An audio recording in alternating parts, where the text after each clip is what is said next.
Good evening, dear friends, and welcome to Watson's Margins. Edward here, glad to find you at this quiet hour. Tell me, is there ink nearby, a letter written, or perhaps one left unfinished? There is something Watson understood deeply, that the written word conceals as often as it reveals. That truth, when buried long enough, learns to wait. Tonight's story is one of old paper, erased names, and a wrong kept in silence for nearly 30 years. Do subscribe, so no chapter escapes you. Now settle in, for as Holmes knew, time does not bury truth. It merely teaches truth patience. You'll find the Watson's Margins Spotify channel linked in the description below. Chapter 1. The Solicitor of Gray's Inn. It is a peculiarity of my long association with Mr. Sherlock Holmes that the most singular cases were seldom announced by any dramatic preamble. There was no trumpet, no ceremony, a knock upon the door of an evening, a figure upon the threshold, still damp from the November fog, and the machinery of some extraordinary inquiry would set itself in motion as quietly as a clock. So it was on the 14th of November, in that cheerless autumn, which followed the conclusion of the Harrowfield matter. I had dined early and settled myself beside the fire at Baker Street, with a volume I had been meaning to read for some weeks, while Holmes lay stretched upon the sofa in his mouse-coloured dressing-gown, fingers steepled beneath his chin, contemplating the ceiling with the focused vacancy that told me his mind was anything but idle. Mrs. Hudson had drawn the curtains against the raw night, and the room wore its most comfortable character, lamplit and still. Was Holmes who heard the footstep first. He had not moved, had not so much as shifted his gaze from the plaster above him, yet he spoke with perfect certainty. A professional man, Watson. Well fed but lately troubled. He has hesitated twice upon the stair, set down my book. A moment later, Mrs. Hudson appeared to announce that a Mr. Alistair Pencombe of Gray's Inn wished if Mr. Holmes could spare the time to lay a rather urgent matter before him. Holmes swung himself upright. Show him up, Mrs. Hudson. Perhaps a little brandy. The evening is severe. The man who entered was perhaps 60 years of age, stoutly built, dressed with a conservative precision that speaks of long professional habit. His coat was of excellent black broadcloth, his linen impeccable, and his bearing such as befitted a solicitor of established standing. Yet the hands that gripped his hat brim were not entirely steady, and about his eyes lay that particular shadow which prolonged anxiety inscribes upon a face. Holmes indicated the basket chair and resumed his own seat, studying our visitor with that swift, discreet attention which I had long since ceased trying to intercept. Mr. Pencombe, Holmes said, you have come directly from your chambers, dined this evening. Despite the hour, and you are in the uncommon position of a man who distrusts the very documents he is obliged professionally to rely upon. Pray sit and tell us everything, omitting nothing you consider trivial. Pencombe stared. He had the look of a man who would normally have asked how such conclusions were reached, but he was too thoroughly preoccupied for the question. Mr. Holmes, I am the executor of the estate of the late Sir Julian Rexford. He began, placing his hat carefully upon his knee. Sir Julian was an antiquarian of considerable means and reputation, residing at Blackthorn Hall in Sussex. Proud. He died 6 weeks ago of an apoplectic seizure, which his physician certified as entirely natural. I had served as his solicitor for nearly 20 years, and I believed I knew the contents and intentions of his testamentary arrangements with absolute confidence.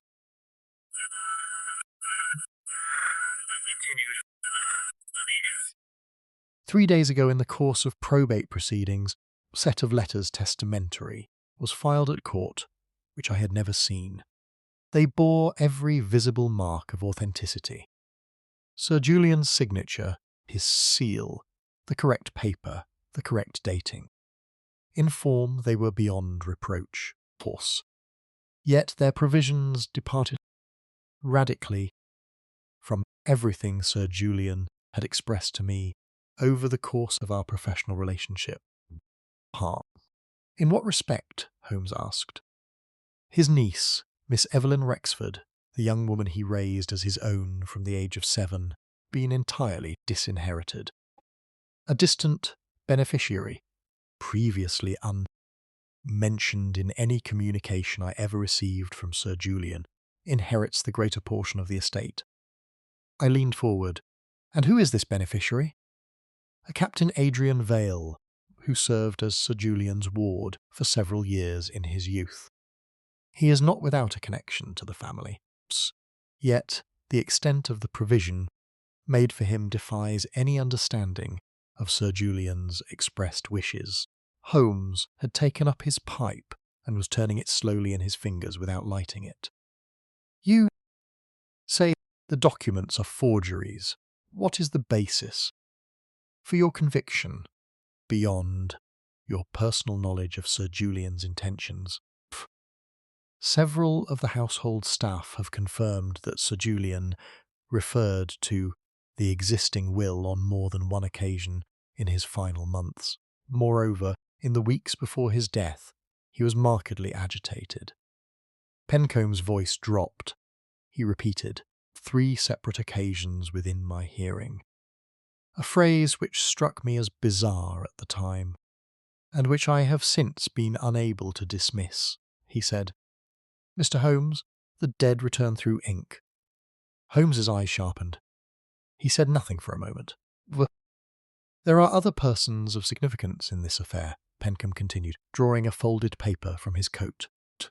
I have taken the liberty of setting down their names.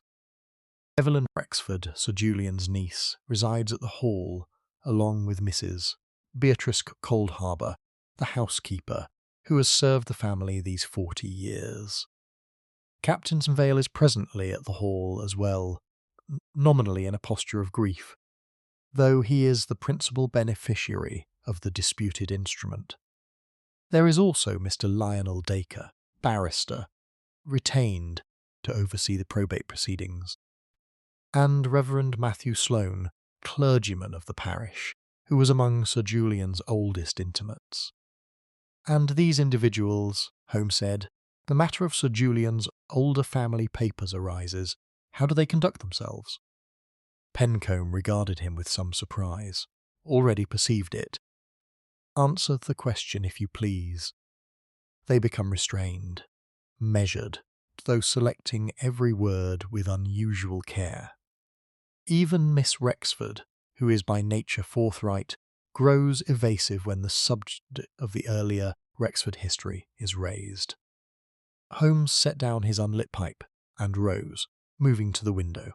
He stood for a moment, gazing down at the amber blurs of the gas lamps along Baker Street, the rain beginning now to streak the glass. Letters testamentary are the surface of this affair, Mr. Pencombe. I suspect you have been looking at the wrong document. He turned. What do you know of Sir Julian's elder brother? Pencombe blinked. Edmund Rexford. He died many years ago. Drowned near a ford on the estate, I believe, sometime in the late 70s, before my association with Sir Julian began. Precisely before it began, Holmes said quietly. He picked up his pipe again, and this time lit it. Watson and I will travel to Blackthorn Hall. I shall require access to the muniment room, to Sir Julian's personal correspondence, and to whatever parish records your connection with the estate may facilitate. You will arrange this through Miss Rexford, whom I take to be the most cooperative of those present. Pencombe rose, relief softening the lines of his face. I shall telegraph her this evening. One further matter. Holmes fixed him with a steady look. You will tell no one the specific nature of my inquiries. Not Captain Vale, not Dacre, and most particularly not Reverend Sloane. The restraint you have observed in that household is not the ordinary reticence of grief. It is the restraint of persons who share a common and long-standing fear. When Pencombe had gone, and his footsteps had faded into the street below, turned to Holmes. He was standing before the fire, his pipe going well, his gaze abstracted. I asked. "I make of it," he said slowly, "a deception in two layers. The forged testamentary papers are the recent crime, Watson, almost certainly the work of a desperate and not unintelligent hand. But beneath that lies a much older wrong, and it is the older wrong that has generated every consequence we are about to examine." He looked at me with that particular expression I had come to recognise as anticipation. "Pack for several days in the country. The cold will be sharp, and I suspect Blackthorn Hall earns its name."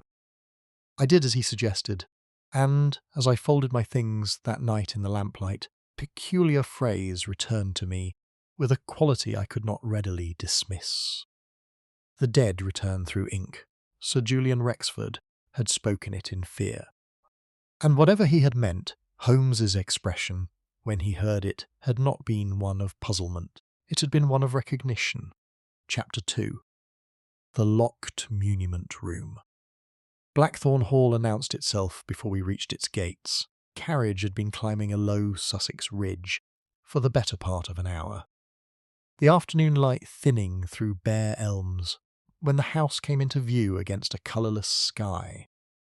A long, severe Tudor structure of dark stone, its gabled roofline irregular against the grey dew, its windows, reflecting nothing but cloud. It wore the self-contained solemnity of a building that has accumulated rather than invited its history. Holmes had said almost nothing since we left Victoria.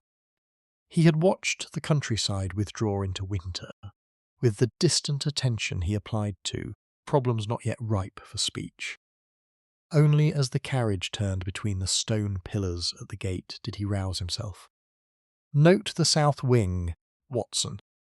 The stonework above the second casement has been repointed within the last decade. Yet the rest of the facade has not been touched. Either a structural repair was made necessary or a window was enlarged. I shall want to know which." Before I could form a reply, the hall door opened, and our hostess appeared on the step. Miss Evelyn Rexford was a woman of perhaps 30, dark-haired and composed in her manner. Composure had the quality of something deliberately maintained, rather than naturally possessed. She wore half-mourning with an absence of ornament that seemed less convention than preference, and she received us with a directness I found immediately agreeable. "Mr. Holmes, Dr. Watson? Mr. Pencombe telegraphed that you would come, and I am grateful for it." She paused, and something shifted briefly in her expression. Not quite relief, not quite apprehension. "I must tell you at once that not every member of this household shares my welcome." "That is entirely expected," Holmes said pleasantly. "I should be rather more concerned if they did." Mrs. Beatrice Coldharbour appeared in the entrance hall behind her mistress, a heavy-set woman of perhaps 65, whose face bore the expressionless authority of long domestic service. She acknowledged us with a nod that conveyed neither warmth nor hostility, and withdrew. Before introductions could be extended, the hall itself confirmed the impression given by its exterior. Galleries of ancestral portraits lined the upper walls, painted faces of Rexfords across 3 centuries, regarding the visitor with varying degrees of displeasure. Floors were stone-flagged and largely uncarpeted, the furniture old and well-maintained without being comfortable. 2 sets of iron-bound cabinets flanked the passage to the east wing, their locks visibly substantial. Captain Adrian Vale descended the main staircase as we were being shown to our rooms. He was a lean, fair man of perhaps 35, military in his bearing, but with something behind the eyes that suggested attention long habituated to concealment. Greeted he Holmes with careful civility, and me with a cordiality that seemed, upon reflection, rather more studied than the occasion required. "I hope you'll find everything in order, Mr. Holmes," he said, "though I confess I'm not entirely sure what it is you expect to find that the probate authorities have not already examined." "I rarely know what I expect to find," Holmes replied amiably. "That is rather the point of finding it." Vale smiled, but his eyes did not. Dinner that evening was a subdued affair.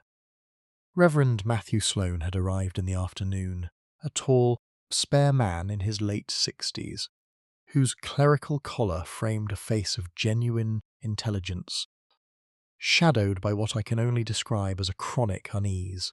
He had, I thought, the look of a man who sleeps poorly, not from illness, but from the company of his own thoughts.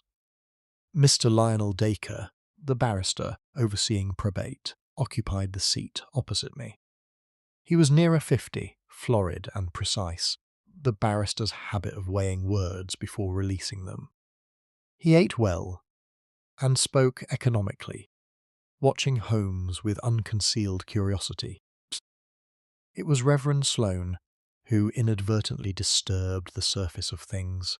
He had been speaking of Sir Julian's antiquarian interests, his collections of medieval legal instruments, work cataloguing the parish records of the district, when he mentioned, in the easy tone of a recollection, briefly escaped from its keeper, river affair of 78. The silence that followed was not the comfortable pause of dinner-table conversation. It had a different character entirely, a held breath, a stillness in which I was aware of every person at the table at once. Miss Rexford's fork stopped against her plate. Captain Vale lifted his wine-glass with somewhat too deliberate emotion. Mrs. Coldharbour, serving at the sideboard, became preternaturally still. Sloane himself seemed not at first to register what he had said. When awareness of it reached him, a change passed over his features that I would struggle to name precisely. Shame would be too simple a word for it. Holmes noticed all of this. I knew it without looking at him, because he said nothing, and reached for the bread. After dinner, he requested, Miss Rexford's willing cooperation, access to the muniment room. It was situated off the east passage, low-ceilinged chamber, lined entirely with shelved deed boxes and document cabinets, accessible through a heavy oak door fitted with 2 iron locks. Miss Rexford produced both keys from a ring she kept about her person. The disputed letters Testamentary lay in a deed box sealed with official probate tape, which Pencombe had arranged to have left intact pending Holmes's examination. Holmes broke the seal without ceremony, spread the documents across the central table, and produced from his coat pocket the small sets, the small lens he carried habitually. For the better part of an hour he said nothing. I watched him work, which always had something of the character of watching a musician at study. The complete absorption, the occasional stillness that preceded a renewed intensity of focus. He examined the documents face and reverse, held 2 of them at a lateral angle to the lamp, and spent some considerable time upon one envelope in particular, before setting it aside with what I recognized as deliberate restraint. "Sit down, Watson, and write nothing yet. I want your impressions first." I examined the papers as he directed.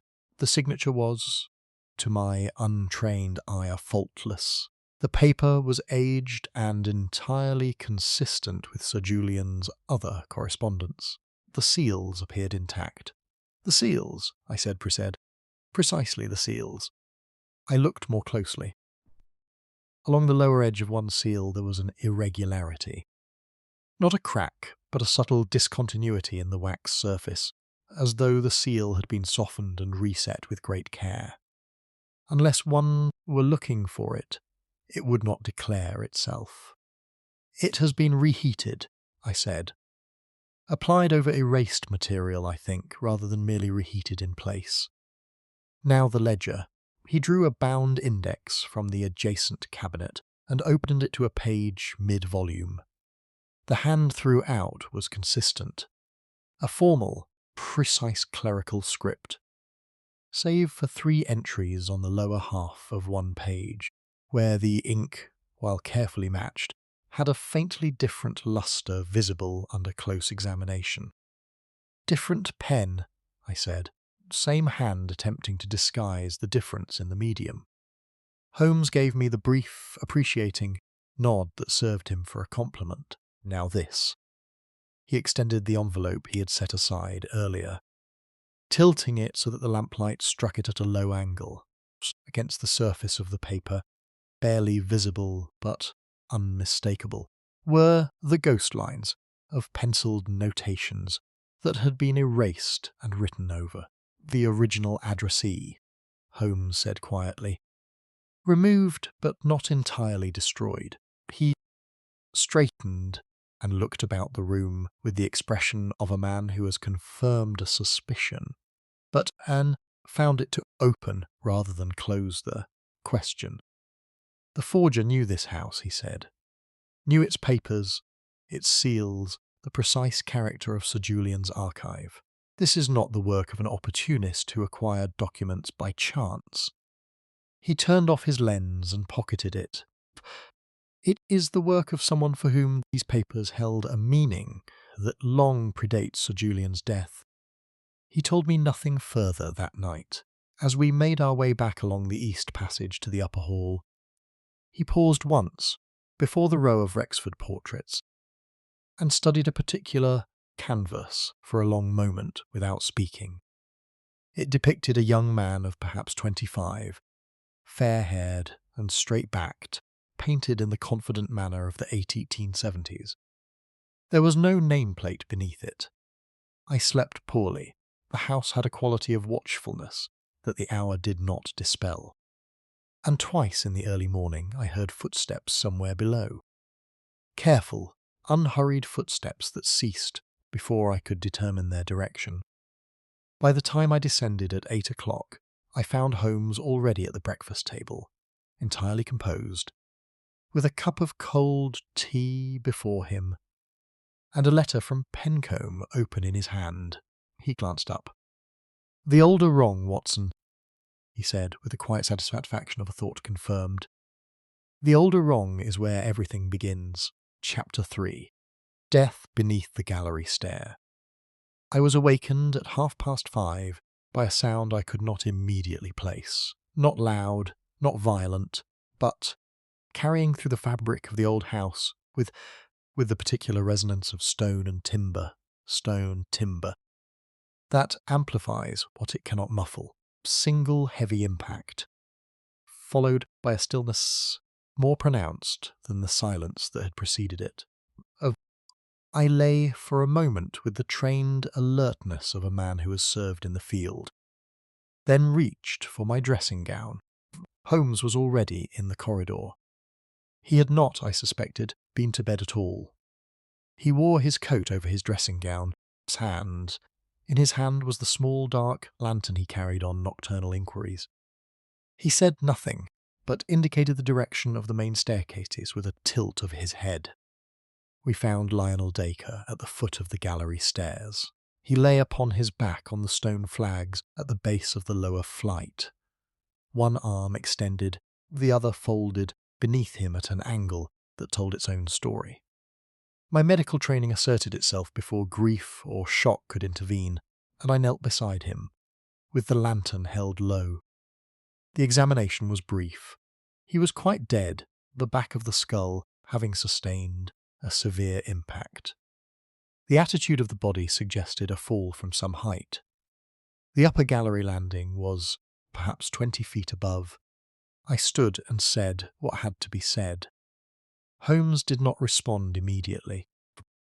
He was already moving along the base of the staircase, with the lantern held close to the flags, his attention directed not at the body but at the perimeter around it.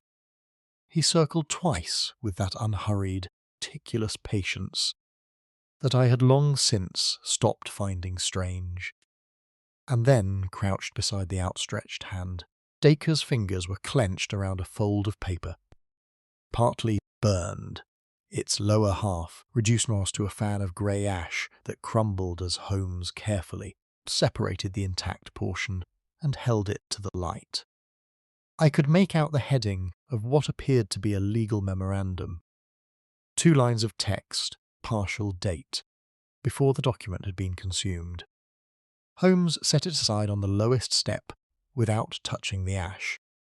"The fireplace," he said, "hearth in the adjacent morning room, which opened off the passage at the foot of the stairs, contained the remains of a recent fire, course, in themselves unremarkable. The November nights were cold, and the household kept fires throughout." But Holmes knelt before the grate and began, with a pair of small tongs from his coat pocket, to separate what the flames had left.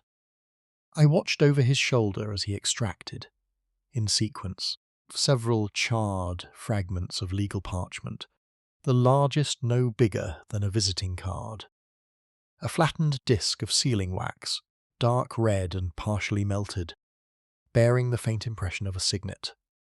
And, from the very back of the grate where the drawer had carried it, a single folded sheet, scorched at its edges and along one face but largely intact.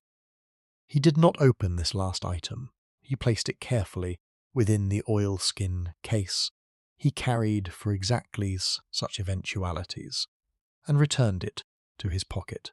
By now, the household had been roused. Miss Rexford appeared at the head of the main stair in a dark wrapper, face set with a controlled alarm that I found more affecting than open distress would have been. Mrs. Coldharbour came from the servants' wing, fully dressed, which was either the habit of an early riser or something else. Captain Vale descended after them in his shirt-sleeves, with the dishevelled urgency of a man genuinely awakened from sleep, though I noticed that his boots were already laced. Reverend Sloane came last of all, moving slowly along the upper gallery with one hand on the rail. When he reached the landing above and looked down at what lay below him, he gripped the rail with both hands and appeared, for a moment, to have difficulty maintaining his footing. It was not, I thought, the ordinary shock of an elderly man confronting sudden death. It had the character of a blow anticipated, and now finally arrived. Holmes observed all of this from his position, beside the morning-room doorway, saying nothing. Inspector Lestrade arrived from Lewes by mid-morning, having been summoned by the local constable, and he brought with him the brisk confidence of a man who has already determined the most probable answer before examining the question. He was a lean, sharp-featured man whom Holmes and I had encountered on a half-dozen previous occasions, and whose industry was matched only by his preference for the most straightforward interpretation available to him. "Accidental fall," he announced, after a circuit of the body and a brief inspection of the gallery rail. "The balustrade shows signs of age. Deceased may have leaned upon it in the dark. A man conducting questionable business in someone else's house is not inclined to light his way. Questionable business."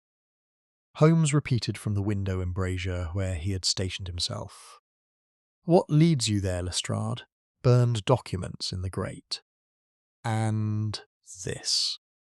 Lestrade produced from his case a folded paper recovered, he said, from Dacre's coat pocket.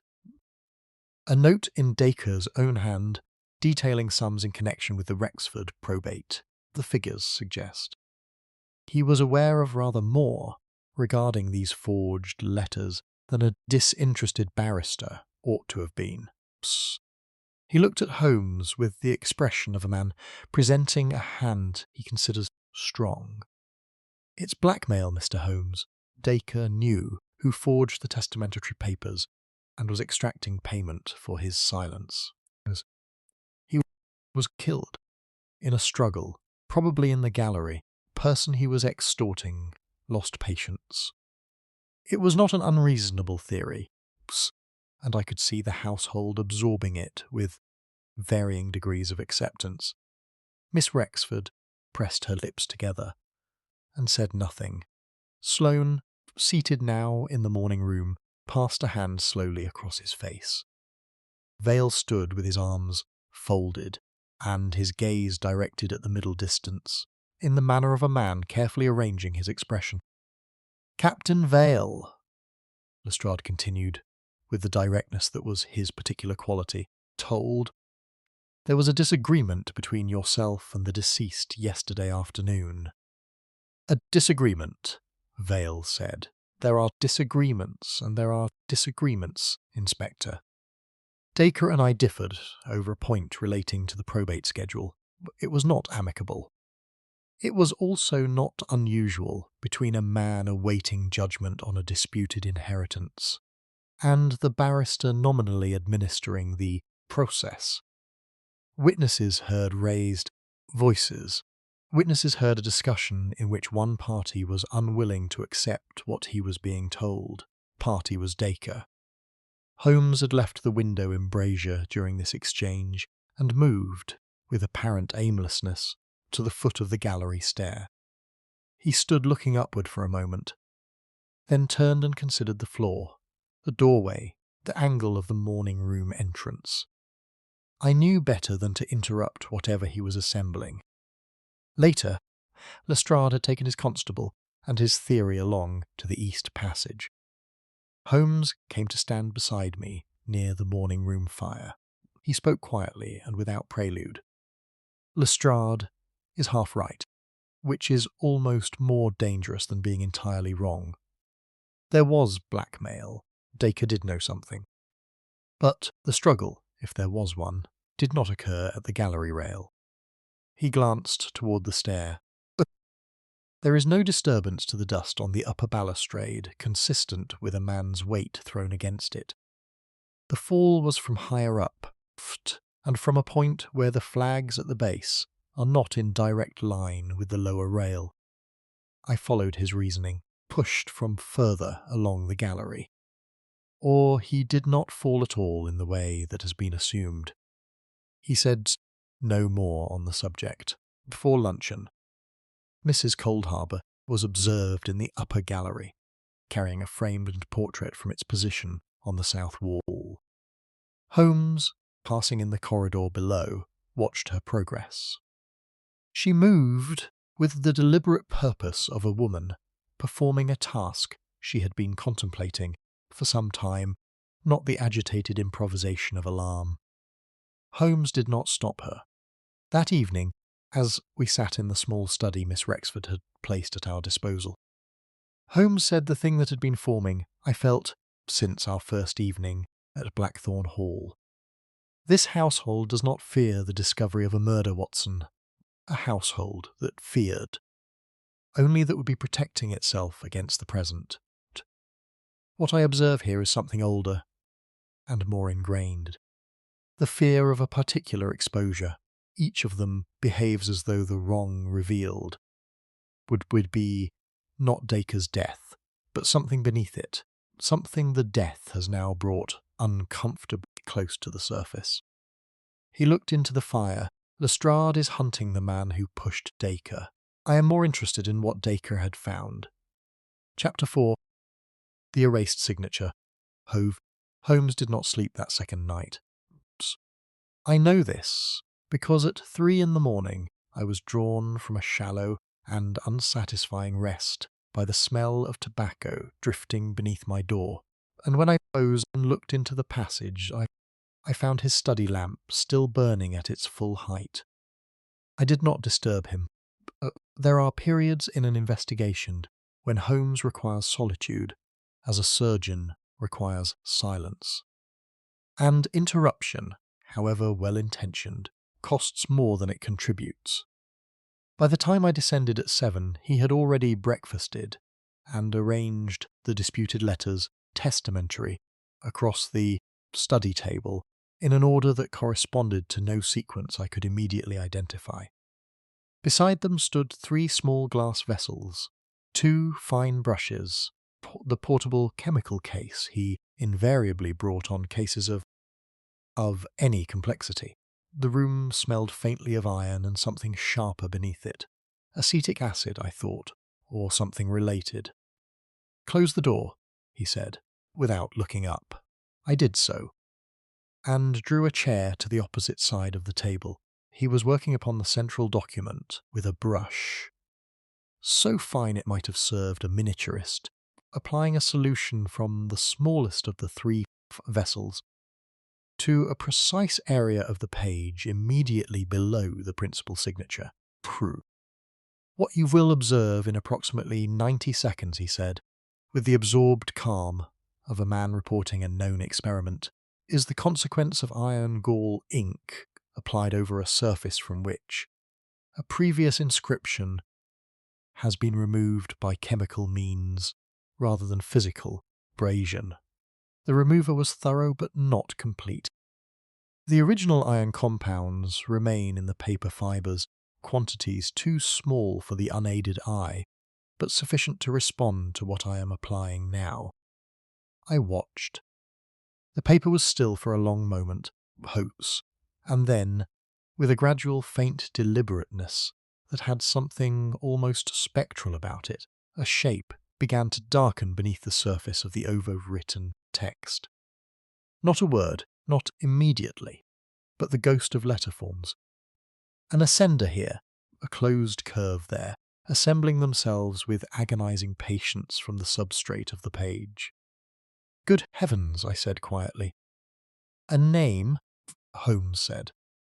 "The original beneficiary, whose designation was removed and replaced.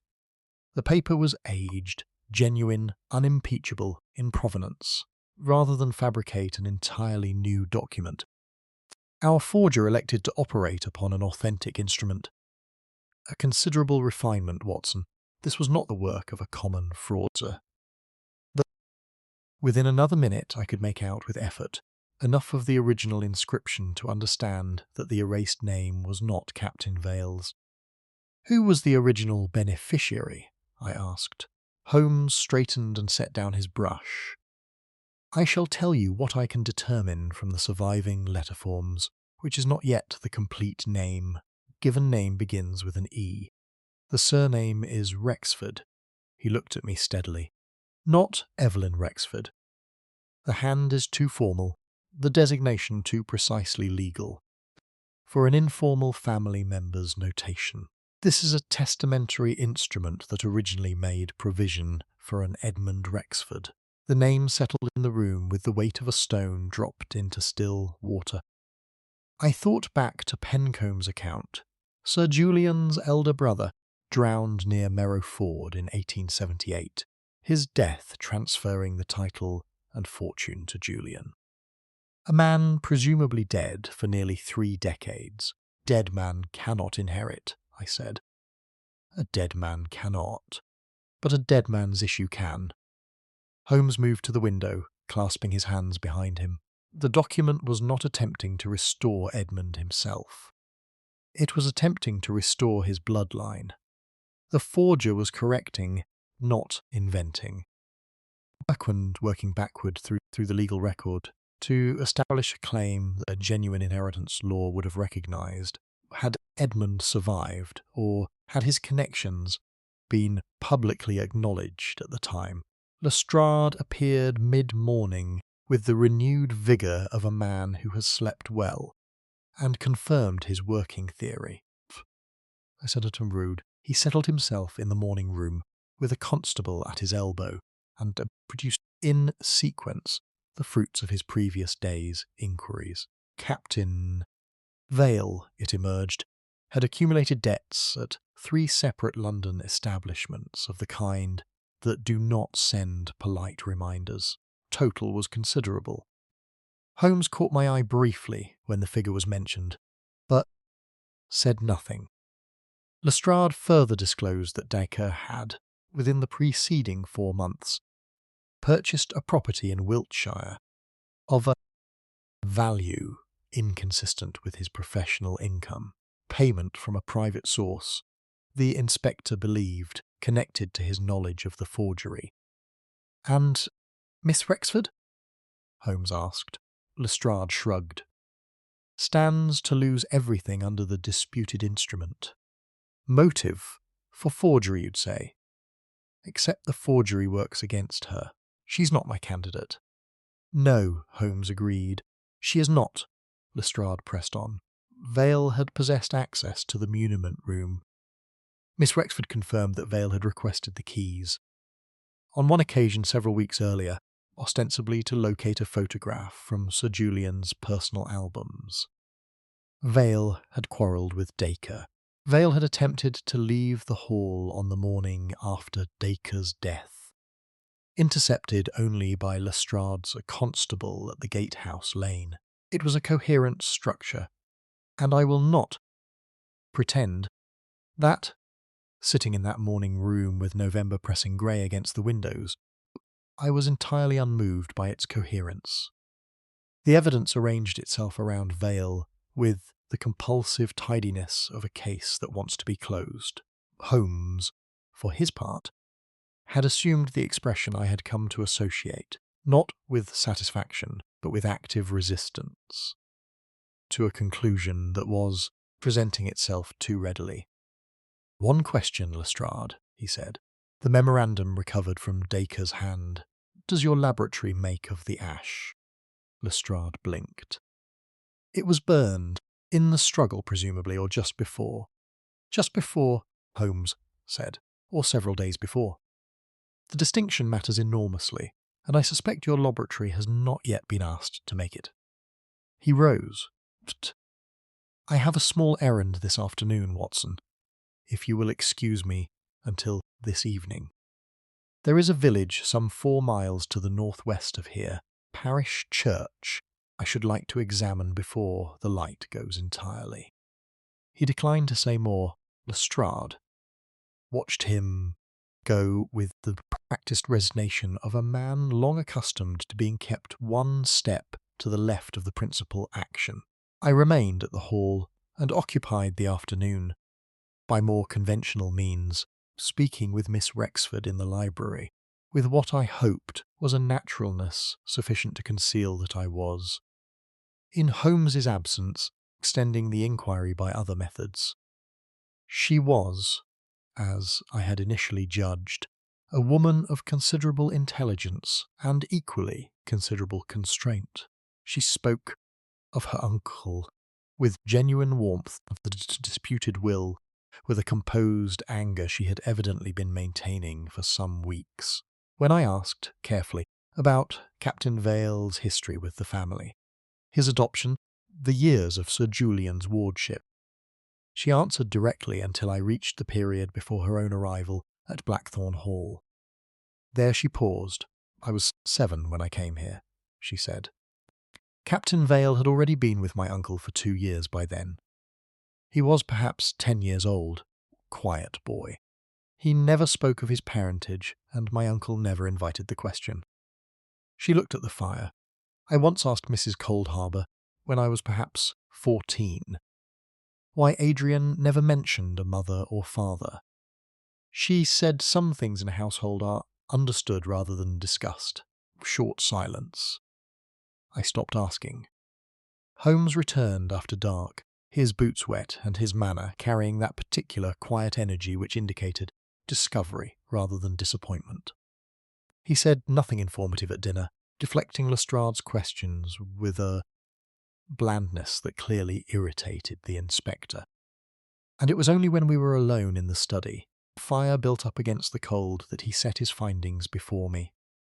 "The burial register of St. Cuthbert's, Merrow," he said, drawing from his coat a page of careful notes. "Edmund Rexford is recorded as interred in November 1878. The handwriting of the entry differs in 3 specific particulars from every surrounding entry in the register. The formation of capital letters, pressure of the pen, the ink itself, which is of a slightly more recent manufacture than the pages that flank it. He looked up. The entry was added after the fact, Watson. It was written by a different hand, inserted into a register already complete, to create a record of a burial that the church's own sexton cannot, under careful questioning, confirm he witnessed. I stared at him. Edmund Rexford's death, Holmes said, was recorded by a man sufficiently familiar with ecclesiastical record-keeping to execute a convincing insertion and sufficiently trusted to access the register without supervision. He closed his notebook. Reverend Sloane has held the living of Merrow Parish since 1874. The fire settled in the grate. Outside, the November wind moved through the elms. With a sound like slow breathing, somewhere in the dark fabric of Blackthorn Hall, the older wrong went on quietly waiting to be named. Chapter 5. The Child at Merrow Ford. There is a particular quality to a Sussex morning, in late November, when the fog has not yet lifted, and the fields lie colourless beneath a sky, the shade of old pewter. Holmes and I set out from Blackthorn Hall at 8:30, on foot at his insistence, taking the lane that ran northwest past the kitchen gardens and out through a gate in the stone boundary wall. He had said only that he wished to see Merrow Ford before anyone else at the hall was aware of our direction. We walked in silence for the better part of a mile. The lane narrowed between high hedgerows, the branches above us beaded with moisture, the ground soft underfoot. Holmes moved with the long, unhurried stride he adopted when he was thinking rather than observing, hands deep in his coat pockets, his breath misting steadily in the cold air. "Tell me what you know of drowning accidents in legal history," he said at last, with no particular preamble. I considered the question.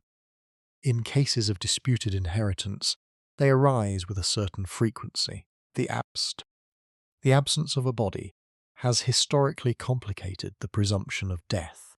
Courts have required considerable evidence before accepting testimony of drowning without remains. And in 1878, in a rural parish, a cooperative clergyman and a family of sufficient local standing, the evidentiary standard might be satisfied rather more, informally, quite. He said nothing further for another quarter-mile. Merrow Ford revealed itself at the bottom of a shallow declivity where the lane crossed stream by means of a stone bridge of perhaps 4 feet in width. The water below was dark with autumn runoff, moving with enough purpose to carry a man if he were already injured and unable to resist. The banks on either side were steep and overhung with bare willows whose roots had worked deep into the clay. I stood on the bridge and looked, and it required no great imagination to understand why a violent storm might have made this spot genuinely dangerous. Holmes left the bridge and made his way along the bank to the east. Crouching twice to examine the clay at the water's edge, his attention directed not at the stream itself, but at the rising ground beyond it, a rough pasture climbing toward a stand of oaks, perhaps 200 yards off. "There," he said and pointed. I looked. At the edge of the oak stand, barely distinguishable from the surrounding stone wall at this distance, stood a small structure, a bothy or shepherd's shelter of the most rudimentary kind, its roof partially collapsed, but its walls intact. We crossed the pasture without speaking. The interior of the shelter was perhaps 10 feet by 8, the floor-beaten earth, the single window a narrow opening now choked with elder. It had not been used for any agricultural purpose in many years. Holmes moved to the north wall and stood there with his lantern held low, and after a moment directed my attention to a section of the stone floor near the base of the wall.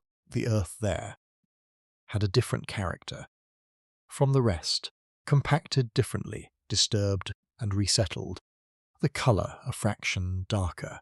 Someone was tended. Here, Holmes said. Tended at some length, I think, given the degree to which the floor has been worn near this wall. Pallet.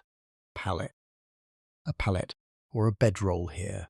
Someone lay against this wall in some distress for a number of days, and another person attended them regularly.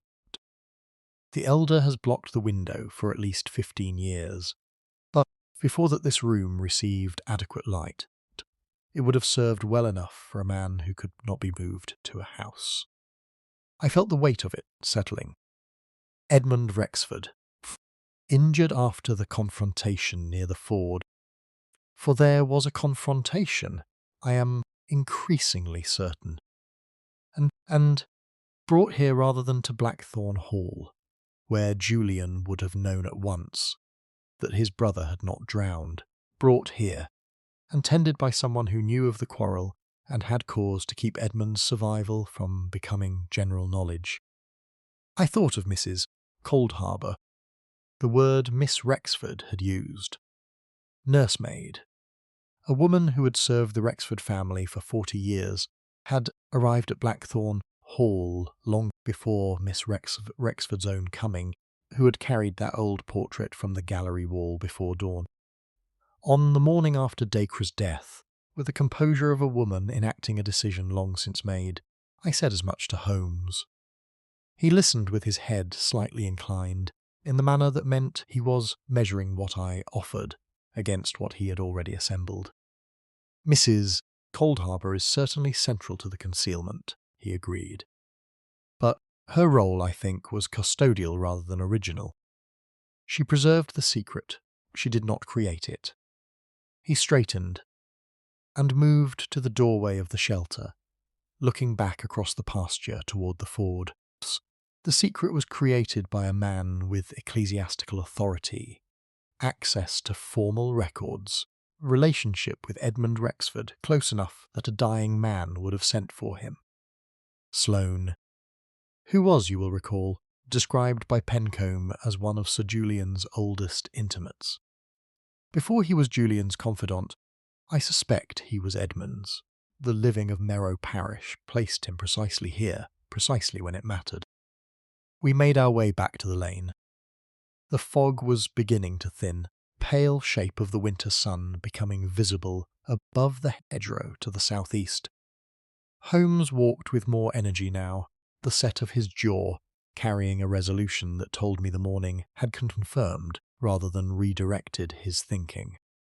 "Captain Vale," I said. Gates of Blackthorn Hall came into view. "You said yesterday that the forged instrument was intended to restore Edmund's bloodline. Vale is Edmund's son.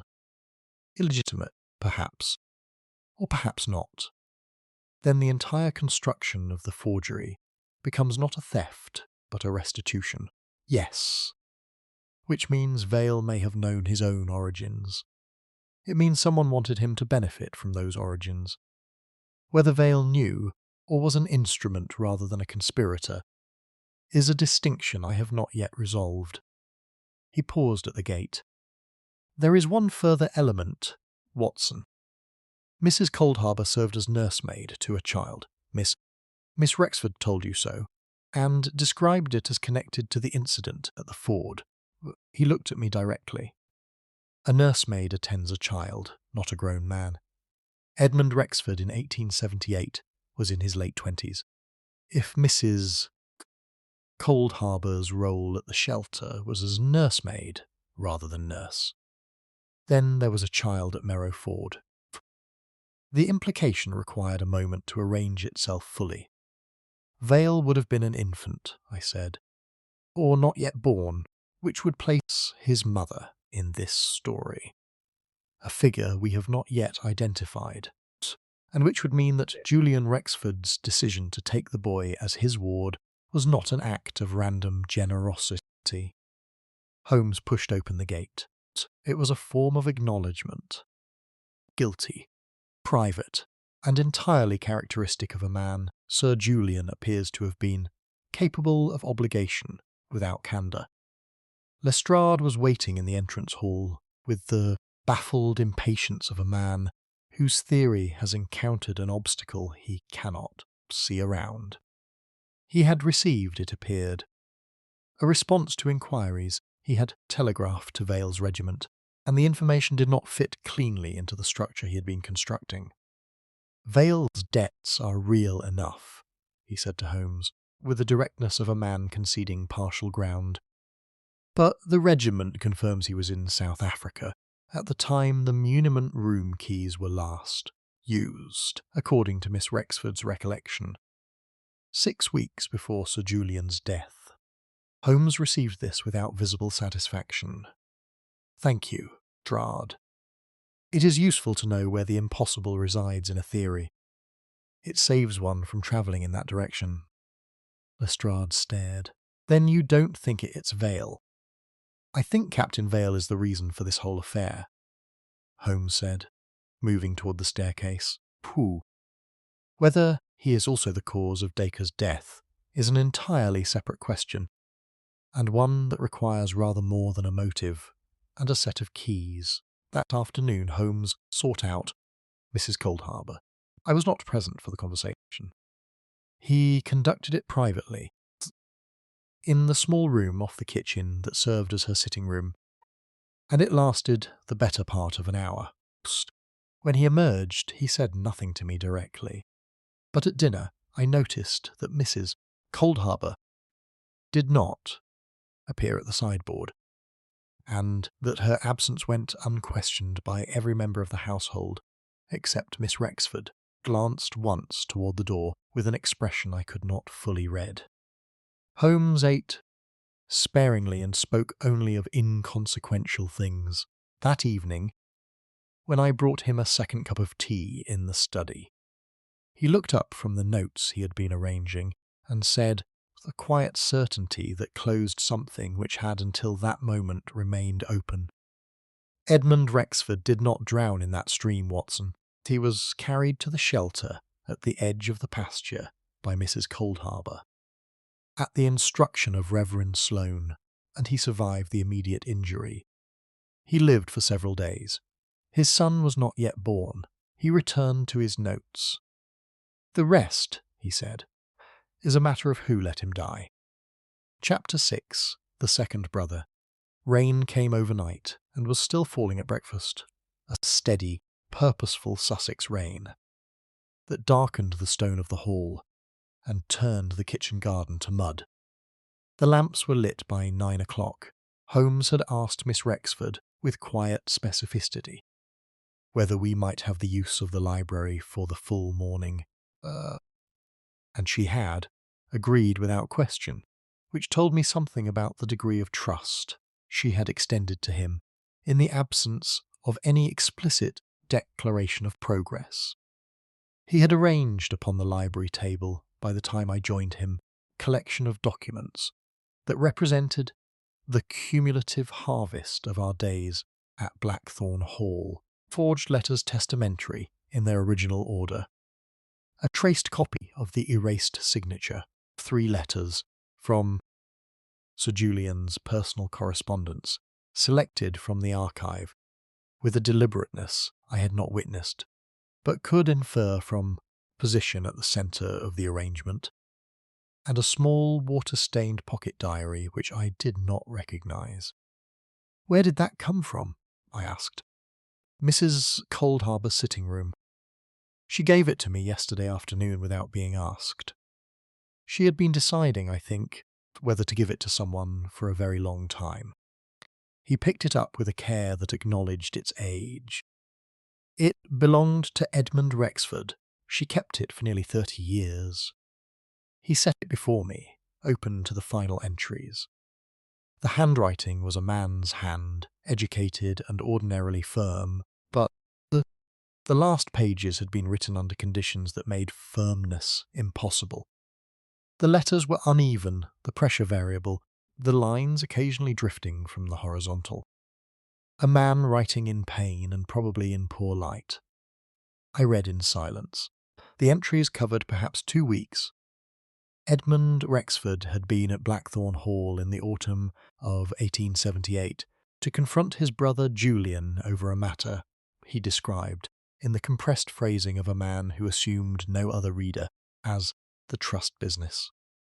From what I could reconstruct, Julian had diverted funds from a family trust, a settlement established by their father for both brothers equally, into investments of his own design, and had falsified the relevant accounts to conceal the diversion. Edmund had discovered it and had come to the hall to demand both restitution and explanation. The confrontation had taken place at Merrow Ford, which Edmund described simply as chosen by Julian, away from the house. There had been in Edmund's account a physical altercation. He did not attribute deliberate intent to what followed. But the language he used was careful in a way that suggested the careful language had been chosen to protect someone. He had fallen, or been caused to fall, upon the stones of the ford. He had been injured in a manner he knew to be severe. He had been found after some interval he could not precisely determine, by Mrs. Coldharbour, who had brought Reverend Sloane. Final entries grew shorter and more effortful. He wrote of a woman, he used only an initial, A, and of a child expected in the spring. He wrote that he had asked Sloane to ensure provision was made, and that Sloane had promised. He wrote that he had not wished Julian prosecuted, and that this had been his instruction to Sloane explicitly. And then the entries stopped. I set the diary down. Holmes had been watching me read from his position at the window, his back to the rain. He said nothing for a moment, allowing the weight of the document to settle without assistance. Julian falsified the trust accounts, I said. Edmund discovered it. There was a confrontation at the ford. Whether Julian struck him deliberately, or Edmund simply fell, Edmund chose not to say, and Edmund was gravely injured. Sloane and Mrs. Coldharbour concealed him in the shelter, presumably to honour Edmund's own wish that Julian not face immediate accusation, which was both generous and, as it transpired, fatal, Holmes said. The delay in seeking proper medical attention, keeping Edmund hidden, rather than bringing a physician who would have asked unwelcome questions, meant that what might have been survived was not, and Sloane lived with that. Sloane arranged the false burial entry, notified no one of Edmund's actual death, and permitted Julian to inherit without challenge. He told himself, I suspect, that he was honouring Edmund's wish to spare Julian prosecution. In practice, he was also sparing himself the exposure of his own role in the concealment. Holmes turned from the window. Julian, for his part, knew Edmund had not drowned. He could not have been certain whether Edmund had survived the night at the ford. But as the months became years and no claim was made against him, he would have understood that the matter was buried in every sense. The child, I said, the woman Edmund wrote of, A in the diary. The child was born in the spring of 1879. Adrian Vale. Holmes moved to the table. Edmund's instructions to Sloane had included the provision that the child and its mother be looked after. Julian, learning of the child's existence through Sloane at some later point, took the boy as his ward. Not from sentiment, I think. Sentiment may have played a part. From obligation. The acknowledgement you described it as yesterday, Watson. Private and guilty, but he never told Adrian the truth of his parentage. He never told anyone. The trust business was also never remedied. Funds diverted from the family settlement were never restored. Julian built his antiquarian life at Blackthorn Hall upon two buried things, his brother's death and his brother's money. Holmes sat down and looked at the three letters he had selected from Sir Julian's archive. These are from the last 8 months of Sir Julian's life. Read the closings. I took the first letter, host. It was as addressed to a solicitor in Brighton regarding a property matter of no obvious relevance, and I was about to say so when I reached the final paragraph. The phrasing was evasive in a manner entirely inconsistent with a man of Sir Julian's legal experience and precision. He circled his meaning without landing upon it, for he referred to a matter requiring eventual correction without specifying the matter or the correction. The second letter was similar in character. The third, addressed to Reverend Sloane and dated 6 weeks before Sir Julian's death, was more revealing. Sir Julian wrote that he had been thinking about certain events with increasing frequency, and that he believed the time had perhaps arrived for a formal acknowledgement. He did not specify what acknowledgement. Sloane had apparently not replied, or the reply was not among the papers. Sir Julian was moving toward confession, I said, or at least towards some form of belated restitution, which is what frightened someone. Holmes placed a finger on the Sloane letter. The phrase he repeated to Pencomb, the dead return through ink. He was not being whimsical, he meant it precisely. He was watching the past reassemble itself in documentary form. A man will, when he has spent 30 years managing the distance between what happened and what is recorded. Holmes paused. He was also, I think, beginning to understand that he was not the only person who had been thinking about those documents. Sound in the corridor outside the library. A footstep. Then another. Then the deliberate quiet of someone choosing not to continue past a closed door. Holmes glanced toward it without moving from his chair. Footsteps resumed after a moment and withdrew toward the east passage. Vale, Holmes said. You cannot know that. Tread is the lightest in this household. Mrs. Coldharbour shuddled slightly on the left foot. Miss Rexford's boots are heeled. Sloane uses the west staircase by preference. He folded his hands. Vale has been aware, I believe, for some time, that the truth of his parentage is closer to the surface than it was. The forged letters, testamentary, were intended to benefit him.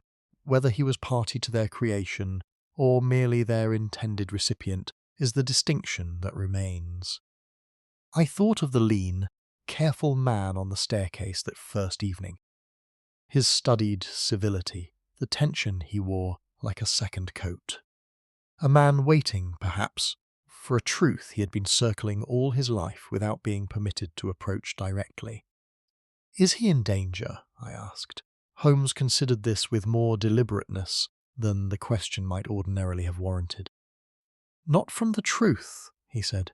The person who killed Dacre killed him to prevent exactly the kind of exposure that is now becoming unavoidable. A man in that position does not become less dangerous as the walls draw in. He rose and went to the library door. I intend to have a direct conversation with Captain Vale this afternoon. And I think it is time, Watson, that we allowed Reverend Sloane to understand that the record he falsified in 1878 has been read by someone who knows what he is looking at. He opened the door. The corridor was empty. The rain continued against the long library windows, steady and without hurry, though it too were settling in for the duration. Chapter 7. The Theory of Blackmail. The afternoon had turned prematurely dark by the time Holmes sought out Captain Vale. I accompanied him to the billiard room, where Vale had retreated after luncheon, with the restless purposelessness of a man who cannot settle to anything, and will not admit why. He was standing at the tall window. When we entered, his hands behind his back, watching the rain move across the parkland in successive grey curtains, he did not turn immediately. "I expected you before now," he said and turned. Up close in that flat winter light, I saw things in his face I had not registered at our first meeting. The fair colouring, particular set of the jaw. There was something in it that corresponded to the portrait in the upper gallery, the unnamed young man Holmes had studied on our first evening. I had attributed the resemblance then to the general similarity of English faces, across a certain class and period. I no longer attributed it to that. Holmes took the chair nearest the unlit fireplace without being invited, and crossed his legs with the ease of a man settling in for a conversation he has prepared carefully. "Sit down, Captain Vale. I have some things to tell you, and one or two to ask, and I would prefer we were equally comfortable for both." Vale sat. His hands, I noticed, quite still on the arms of the chair, the stillness of deliberate control rather than natural repose.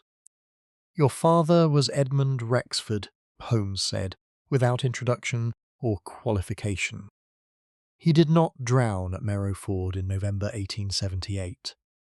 He died of his injuries several days later in a shepherd's shelter on the far side of the pasture, attended by Mrs. Coldharbour, under the direction of Reverend Sloane. His burial was recorded falsely in the St. Cuthbert's Register by Sloane himself, and his estate and title passed, without legal challenge, to his younger brother Julian. You were born the following spring to a woman Edmund had intended to marry, and you were taken as Sir Julian's ward when you were approximately 2 years of age. Your mother's identity I have not yet established to my complete satisfaction." Vale said nothing for a long time. The rain moved against the window. Somewhere in the east passage a door opened and closed. "Her name was Anne Farrow," Vale said at last. "She died when I was 4, told she was a distant cousin of the family. I was told many things." He stopped. A muscle moved briefly in his jaw. How much of it did Julian know? About my father, about the shelter, about all of it. I believe Julian knew Edmund had survived the immediate incident, and that Edmund had subsequently died. Believe. He understood that Sloane had managed the situation in a manner that precluded public inquiry. The degree to which Julian knew the specific circumstances of Edmund's final days, I cannot state with certainty. What I can tell you is that he knew enough to feel an obligation he chose to discharge privately, rather than legally, by taking you into his household. "A clean conscience, cheaply maintained," Vale said, "and the bitterness of it was considerable." His voice did not rise. "On that assessment we do not differ," Holmes said. "I should like to ask you directly, Captain Vale, what you knew of your parentage before this week, and what you know of the forged letters Testamentary." Vale met his gaze with the directness of a man who has decided that concealment is no longer worth its cost. "I had suspicions about my parentage. Mrs. Coldharbour told me something. Not everything, I now understand, but something shortly after Julian's death. She said my father had been a Rexford, and that Julian had done me a wrong in not acknowledging it. She said there were papers that should have named me differently." He paused. "She did not tell me she intended to act on it. You were not the forger." "No, I did not forge those documents. I did not know they had been filed until Pencombe raised the alarm." He looked at Holmes with an expression that mixed relief at the directness of the question with something more complicated beneath it, though I will not pretend I was displeased to learn of their contents. Lestrade arrived at 3:30 with what he evidently considered the conclusive phase of his case assembled and ready for delivery. He had He informed us in the entrance hall, received confirmation from the London laboratory regarding material recovered from Dacre's coat and from the scene at the foot of the gallery stair. Vale's fingerprints appeared upon two of the burned document fragments recovered from the morning room grate. Button, consistent with Vale's military overcoat, had been found beneath the second step of the gallery staircase. 3 members of the household staff confirmed they had heard raised voices from the direction of the east passage. On the evening before Dacre's death, and a fourth, the under-footman, was prepared to say that the louder of the 2 voices had belonged to Captain Vale. Holmes listened to this with his chin resting on his steepled fingers, in the posture that in other circumstances I might have described as patient, not quite patience. It was the expression of a man restraining a particular observation, until the structure around it was complete enough to make the observation conclusive. Furthermore, Lestrade continued, consulting his notes with professional satisfaction, the constable at the gatehouse confirms that Captain Vale attempted to leave the hall on the morning after the death, claiming urgent business in London, before he was asked to remain. That is not the conduct of an innocent man. It is the conduct of a frightened man, Holmes said, which is a different category. Captain Vale is frightened because he suspects who killed Dacre and why. And he knows that suspicion without proof, in a house where the official investigation is building a case against him, is an uncomfortable position. I rather think that was the intention. Lestrade looked at him steadily. Mr. Holmes, with respect, I have fingerprints, a button, witnesses to a quarrel, and an attempted departure. What I don't have is an alternative. You have several, Holmes said. You have chosen not to examine them yet. Burned memorandum in Dacre's hand. The laboratory has not been asked to date the ash in relation to the document fragments from the grate, has it? The ash was from the same source. Almost certainly. But I am asking about sequence, not origin. Whether the memorandum was burned on the night of Dacre's death or before it. The distinction, as I mentioned when the body was first found, matters considerably. Holmes rose from his chair. I should like 24 hours, Lestrade, before any formal charges are prepared. What I require of you is access to your laboratory report on the ash composition, and, if you can obtain it, information about Reverend Sloane's movements on the evening in question. Not from the household, from independent sources. Lestrade looked at him for a long moment. Whatever reservations he harboured about Holmes's methods, he had worked with him long enough to recognise when the alternative to compliance was the professional embarrassment of a charge that would not stand. 24 hours, he said. Not a minute passed.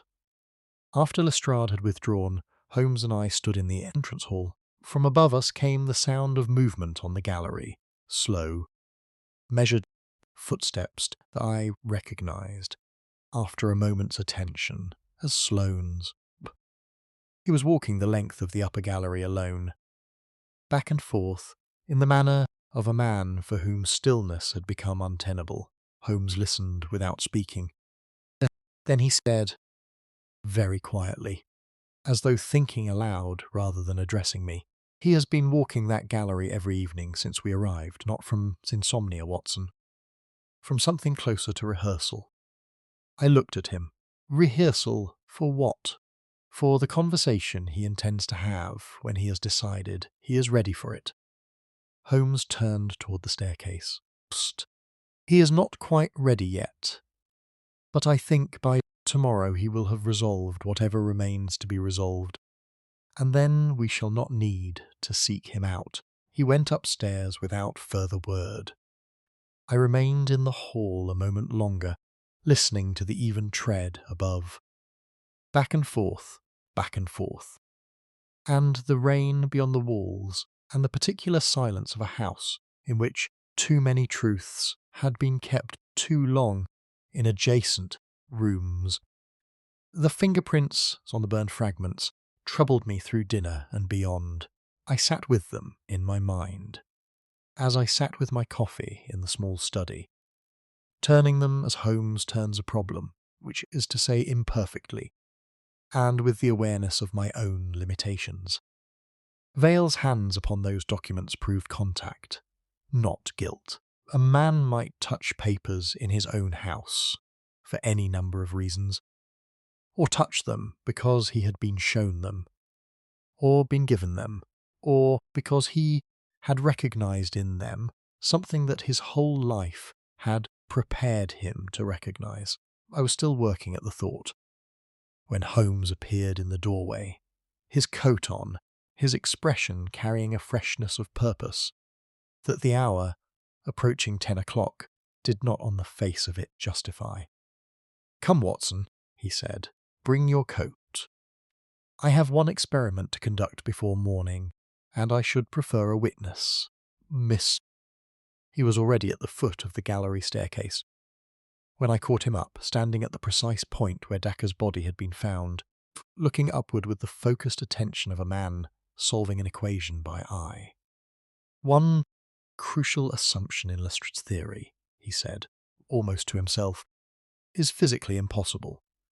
And in 20 minutes I intend to demonstrate exactly why." Chapter 8. Holmes tests the ashes. He had requisitioned, at some point during the afternoon, without my noticing, 3 items from the hall's domestic stores: a length of cord, brass weight of approximately 8 ounces, borrowed from the library scales, and a candle stub, toast. These he'd arranged in his coat pocket with the unhurried practicality of a man who knows precisely what he intends to do with them and has known for some time. I followed him up the main staircase to the gallery landing, where the long upper corridor stretched away in both directions, under a row of wall-mounted gas jets turned to their lowest setting. Portraits watched us from their frames, with the collective indifference of the long dead. Holmes moved without hesitation to a point along the south wall, approximately 2/3 of the way, between the head of the main stair and the far end of the gallery, and stopped. "Stand at the foot of the stairs," he said. "Thought. Note the position of the body, as you last observed it, in relation to the bottom step. And tell me when you are satisfied you have it accurately." I descended and positioned myself. The flagged floor at the base of the gallery staircase was unambiguous. Dacre had lain with his head toward the westward wall, his extended arm pointing back toward the morning room doorway, his feet perhaps 3 feet from the lowest step. I had examined him there in lamplight 2 mornings ago, and the image was precise enough that I had no difficulty reconstructing it. 3 feet clear of the bottom step, I called up, "Head to the west." Holmes said nothing for a moment. Then, "Now watch." He dropped the brass weight on its length of cord from his position along the south wall of the gallery. Not from the staircase head, not from the balustrade above the main flight, but from a point 6 feet or more along the gallery proper, where the railing continued as a low barrier between the upper floor and the open air above the entrance hall below. The weight swung down and came to rest, pendulum fashion, at the limit of the cord. I looked at the point directly below on the entrance hall floor, then back at the foot of the gallery stair. They were not the same point. A man falling or propelled from the position along the gallery wall where Holmes stood would not land at the foot of the staircase. He would land considerably further west, nearer the morning room door, which was precisely where Dacre had been found. "Good Lord," I said, Holmes drew the weight back up, hand over hand, man falling from the head of the stair. From the balustrade directly above the bottom step, which is where Lestrade's theory requires the struggle to have occurred, would land within a foot of the lowest step. At most 2 feet, counting for any forward momentum. He would not land 3 feet clear with his head directed away from the stair. He coiled the cord with the neat efficiency of a man concluding a demonstration. Dacre went over the low gallery rail, not the stair rail. He was at a position along the south wall of the upper gallery when he fell, or was placed in motion, post. I climbed back to the gallery and walked the length of the south wall to where Holmes stood, below the low rail. At that point the drop was approximately 18 feet to the stone floor of the entrance hall, not the carpeted treads of the staircase. Survivable, conceivably, in a different circumstance. Not survivable as the evidence had shown. The stair rail was a misdirection, I said. Someone wished it to appear that the fall occurred there, cast, or someone expected the fall to be read as accidental without close examination. The stair provided a ready explanation that did not require active construction. Holmes held the candle stub to the rail, at the point he had chosen, and examined the lower edge of the wood. There is a mark here, recent, the kind made by a coat button under sharp lateral pressure. He straightened, not Vale's button, a different size entirely. Lestrade's constable found Vale's button beneath the second step, which is consistent with Vale having been at the staircase at some point. For any reason, or for no reason connected with Dacre's death. It is not consistent with Vale having been at this section of the gallery rail on the night in question. We stood for a moment in the low lamplight.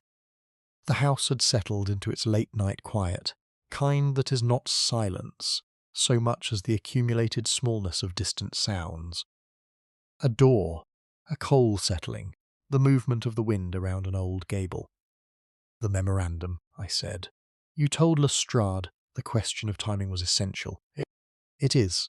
Come. He led me to the study, where his chemical case still occupied one end of the table. He had already, I realized, paired what he needed.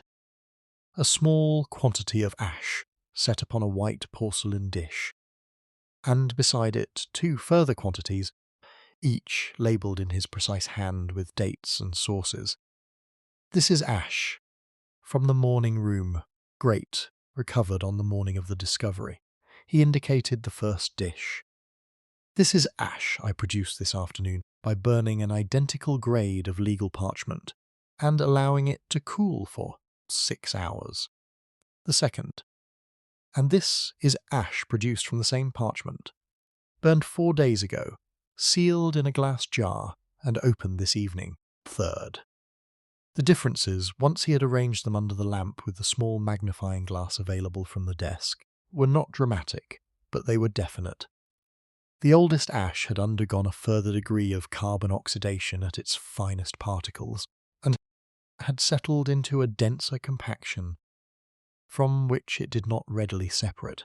Freshest ash retained a looser structure, and a trace of residual heat discoloration not present in the older sample. The ash from the morning room grate corresponded, in every visible particular, to the 4-day-old sample. The memorandum Dacre held in his hand was burned several days before his death, I said. Not during any struggle, not on the night he died. It was burned, preserved, perhaps in a sealed envelope, and placed in his hand after death, pressed into his hand in the immediate aftermath, while the body was still warm enough that the fingers would close upon it naturally. Someone constructed the scene at the gallery stair, after Dacre was already dead, or at the very least after he was beyond resistance. Holmes set down the magnifying glass. Dacre did not burn that document in a confrontation. He was shown it, or shown its contents, and then he was killed. The memorandum was introduced afterward to suggest the nature of his business that evening. I sat with this for a moment. It remade the sequence of the night entirely. No struggle at the gallery rail, or rather, a struggle, certainly, but a different kind, in a different part of the house, between a different set of participants than Lestrade had assembled. Then, the question of what Dacre actually knew becomes the question of who needed him not to say it. I said. He had found something in the probate archive, Holmes said. Not merely the forgery, Pencombe had already identified that. Something more specific, something that named a living person's role in events at Montgomery Ford in 1878. He moved to the window, where the rain had finally ceased, and the clouds were beginning to separate to show a narrow strip of clear, cold sky.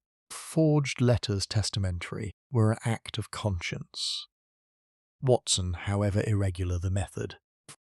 They were designed to restore something that had been wrongly taken. But the person who created them had also, in the course of creating them, to trace, in the probate record, that pointed not merely to the forgery but to the cause behind it. To the falsification of Edmund's burial, to the concealment of his survival, to the delay that had cost him his life. He turned from the window. Dacre found that trace. He was a barrister of 40 years' experience examining a probate archive that contained, if you knew precisely where to look, ghost of a crime committed in 1878. He found it, and he understood what it meant, and he made the mistake. A barrister's mistake, the mistake of a man who believes the law is the proper mechanism for every revelation, of communicating that understanding before he had secured his position. He told the wrong person, I said. He told the only person it could have been, given what he had found. He told Reverend Sloane. Holmes let the conclusion stand in the room without elaboration. The narrow strip of sky outside had widened slightly, and in the cold clarity that follows prolonged rain, the stars were beginning to show above the Sussex downs. The forger, I said quietly, was Sloane all along. The ecclesiastical record preservation. The chemical knowledge required for the alterations to the probate letters, the access to Sir Julian's papers through 40 years of intimate association with the family. Holmes's voice was even and without satisfaction. Sloane created the forgery to give Vale what Edmund had intended him to have. He killed Dacre to protect not himself alone, but the secret he had kept at enormous cost since 1878. Both acts emerged from the same source. Watson, separated by decades and desperation. He picked up his coat from the chair. Tomorrow morning I shall speak to him. He has been walking that gallery and making his peace with something for 3 evenings now, and I think he is nearly ready. He paused at the door. In the meantime, I suggest you sleep.